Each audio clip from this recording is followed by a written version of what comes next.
This is KUGAN CASSIUS for IFL TV, proudly sponsored by Everlast. We don't know how long this interview is going to last before we have to stop it because we know you have more important stuff to do, obviously. I said it before you did. Got the main man back on the scene though. Mate, a bit of tension brewing between you and my Uma. That's okay. All good. Let's talk about this week first of all. Huge opportunity for John Ryder this week. Do you believe you can do it? I do. I think Danny Jacobs is the favourite. You know, look, I think it's brilliant for British boxing to see someone like Danny Jacobs over on these shores. I mean, I was trying to think the last time there was a fighter as big as, or with the profile from America of Danny Jacobs coming to the UK. You know, you go back to like Terence Crawford when he boxed Ricky Burns, but no one really knew who he was then. Errol Spence challenging Kell Brook, no one really knew a great deal about him. Gervonta Davis was young and, you know, starting out when he came over and beat up Liam Walsh. But Danny Jacobs is a guy, two-time world champion, incredible story, massive profile in the States. And this is part of the reason that we made this move, that we could bring names like Danny Jacobs over to fight in the UK. And he's excited. He's got a little bit of a chip on his shoulder because last time out against Rosado, his performance wasn't great. And I feel like he's taking this opportunity to make a statement. But he's doing it 2 miles from where John Ryder lives. You know, we're going to have nearly 7,000 in there. The atmosphere is going to be unbelievable. But it's a really good fight. And John Ryder, I like John Ryder's attitude in this fight because yesterday I think he said something like, the loser is done. And it's not often that a fighter says that because they don't want to put that kind of pressure on themselves.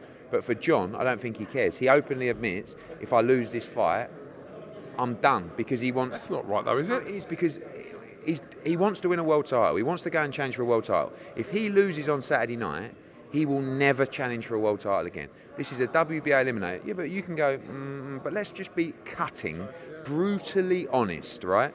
The loser of this fight will never fight for a world title again.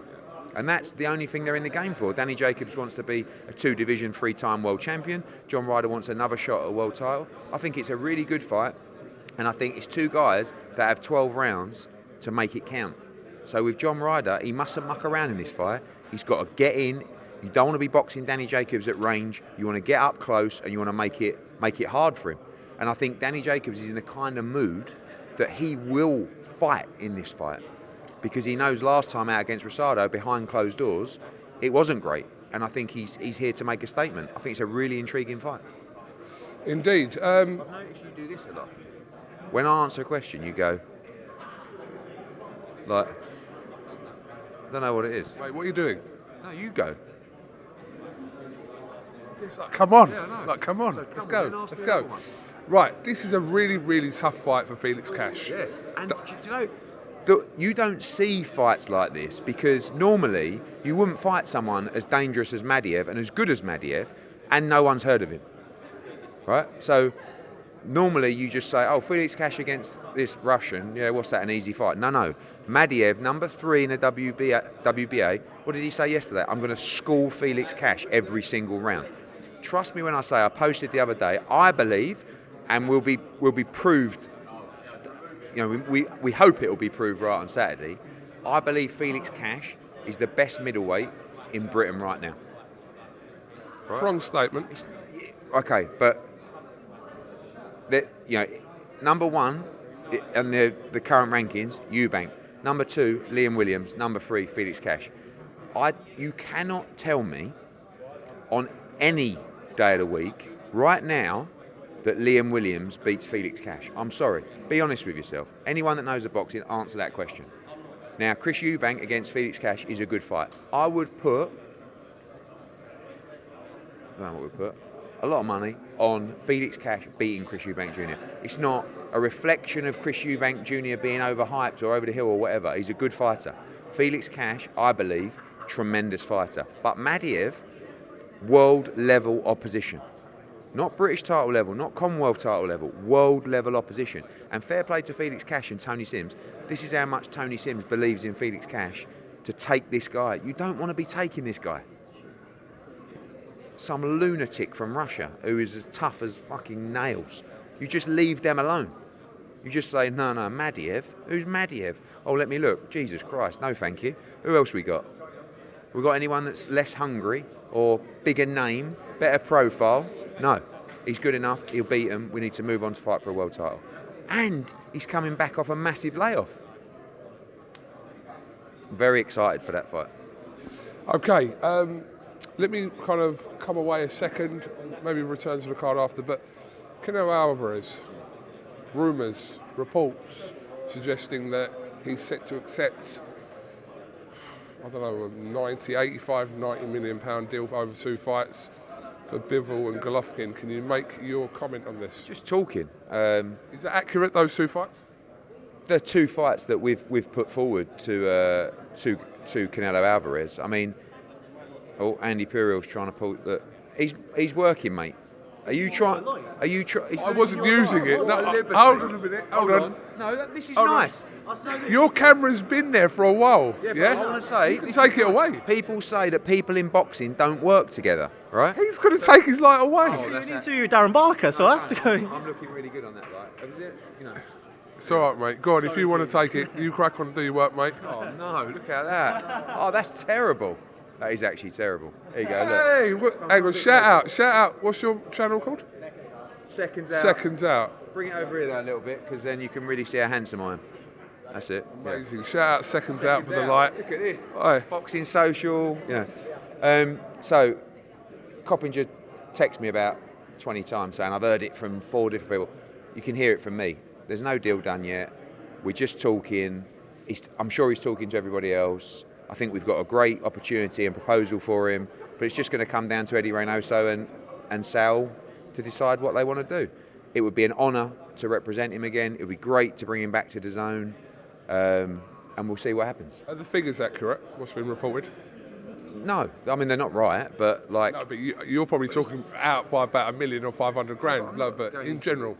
I mean, look, he's the pound for pound number 1. He's the biggest star in boxing, so obviously it's we want to be as aggressive as we can with the proposal.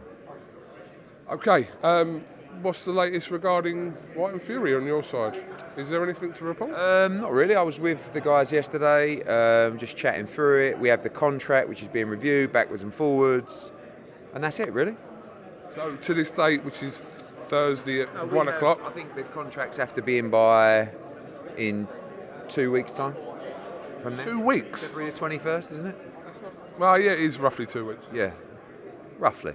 Roughly. Yeah, little one. Yeah. So Well, listen, I'm sure there's a standard purse bid contract they should just send, which is the standard contract involved with all purse bids. But they'll probably have their contract they want to try and add things to and so forth. So, well, just that's it, really. I'll ask you a question, Edward.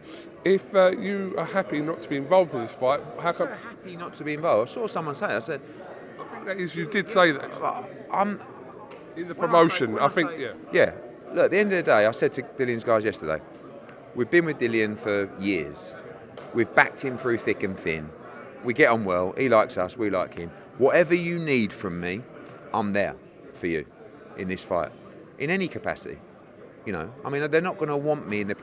When I said I'm happy not to be, I said they're not going to want me involved in the promotion, and I'm happy not to be involved in the promotion because it's not my job. I've got plenty of other work to do, but I will be there every step of the way in any capacity with Dillian, as a promoter, as a friend. I want to see him win the fight. So let's see. Let's hope both guys get in the ring. Hey, have you got any doubts that the fight actually happens from your side? Like that, because whenever I say it, people go, "Oh," but I've always got doubts because I don't necessarily believe some things. From your side, from Whyte's side, not. Do you know what I like? People saying, "Oh, Dillian's not firing back at Tyson Fury." I love it. I love it. Keep them guessing. Maybe we'll be there. Maybe we won't. Let's see. We put another video out today, Tyson Fury. It's great because he likes to be in control and he don't know what's happening. So it's great. So maybe Dillian will take it. Maybe he won't. Let's see. So why do I think that you're advising Dillian to be quiet about it? Then? I wasn't, but I love the idea. The more I think about it, I think it's great. Because, like I say, Tyson Fury likes to be the one. People came back at you. Oh, I've got him under my spell here. Blah blah blah. No, you haven't. You can't even get him to react. So, from your conversation yesterday, would you say that, as far as you're concerned, that fight on this side goes ahead? Dillian Whyte has been looking for this opportunity for a long time, right? Of course, he's in this fight, and once contracts get signed and once everything moves forward, I'm sure you'll hear from him. but he's not, he's not a performing artist at a circus. He doesn't have to respond to everything, and I think it's really funny at the moment. So, like I said, Dillian will talk when Dillian wants to talk.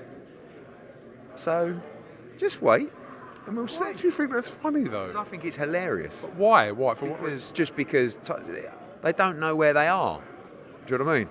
Like, Why is that? Why is uncertainty in this situation a good thing? it's not uncertain. As a team, we're not uncertain. We know exactly what we're doing. But what I'm saying is, I just think it's funny that they're uncertain, and they can't get a response or a reaction. And I just think it's smart, because, like I said, it's so Fury's allowed to play all these mind games or tactics, but that can't happen from anyone else. I just think it's great. So you're saying to me, in the promotion to this fight, your involvement is going to be zero? I'm not going to be out there giving interviews and selling tickets and pay-per-views, and no, of course not. I lost the purse bid. I'm out, but I'm here to support Dillian Whyte in any way he wants. If he don't want, I very much doubt that, and obviously we've spoke through this whole process. But listen, if he turned around to me and went, "Look, sorry mate, thanks for all your support over the years, but don't really need you anymore," that's life, isn't it? But I don't envisage that happening, and I'm here for him. I want to see him win. I'm fond of the guy. We've backed him all the way, and now's we've worked to this moment. He's got it. Maybe if we turn up. If he requests for you to be at the press conference, the first one, you turn up. The singing and dancing Eddie Hearn turns unless up. We've got unless we're in, it's a press conference for an American. But yeah, of course, I'll do whatever Dillian wants me to do. I'll back him 1,000,000%. Can you just quickly talk to me about your April potential schedule? We got April 16th will be a show.